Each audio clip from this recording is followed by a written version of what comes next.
I'm going to show you how to work the elastic bind off with brioche stitches. So you can see here I have two-color brioche on my needles.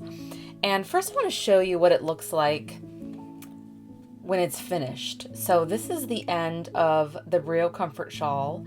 You're going to finish with a two-color brioche section. And you can see how stretchy it is. That is essential with brioche knitting and with brioche stitches, especially with shawls where you might want to have a stretchy lace edge, brioche lace edge, and you can also see how beautiful it looks, and it almost looks like little V's on the top. I love it. I love how it transitions from my edge here, my selvage edge, to the bound off edge. I just love how that looks. Bound off, cast away, whatever I'm trying to say here. So let me show you. I use my main color yarn. So at this point I will have broken or cut my contrast color yarn, and I'm going to show it first in English style, and then I'll show it also in continental style. So first I'm going to knit the first stitch. So this is my selvage edge stitch, and I'm going to knit the next stitch. Okay, so now I have 2 stitches on my right hand needle, and what I want to do is I want to transfer them back over to my left hand needle. So I'm going to slip them over there purlwise. And then to bind off the stitch, I'm going to knit them together through the back loop. So I'm going to put my right hand needle in as if to knit them together through the back loop.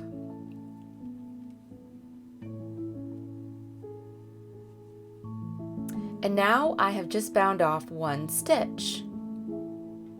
I'm going to knit the next stitch. Okay, transfer these 2 stitches to my left hand needle, but instead of taking my right hand needle out of the stitches, I'm actually going to leave it back there because it's already in the position to knit them together through the back loop.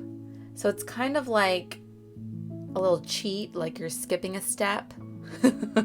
So now I've come to my first brioche stitch, and all I want to do is brioche knit.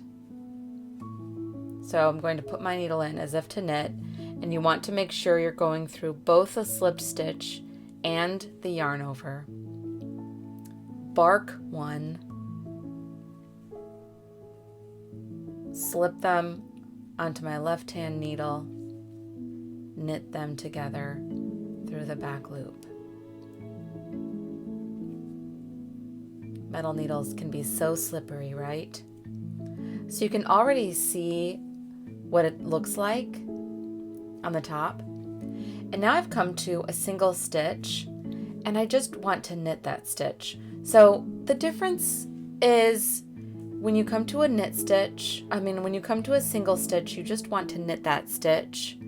And when you come to a brioche stitch, you just want to brioche knit or bark that stitch. Okay, I'll show in continental style now.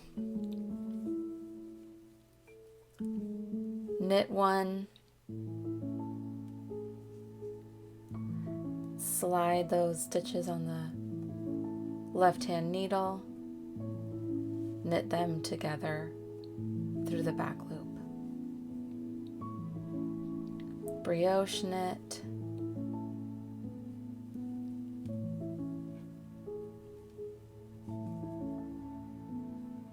slip onto the left hand needle, knit them together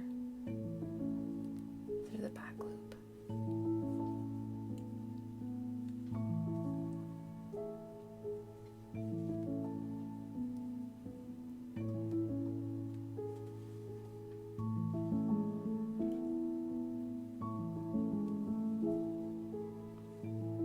Okay, and so you'll continue this until all the stitches have been bound off. And when you get to the last stitch, similarly to other bind offs, I like to break my yarn, make a loop, and pull the end through the last loop. Obviously, I don't want to do that yet. I'll work a few more in Continental. Brioche knit.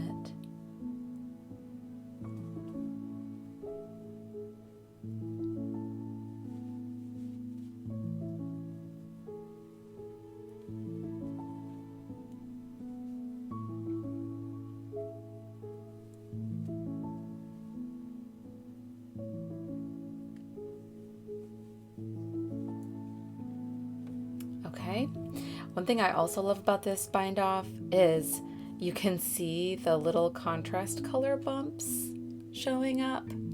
I don't know why, but I just love the way that looks. It's almost like a little picot. Like a little picot bump, peekaboo bump. Okay, and that is how you work the elastic bind off with brioche stitches.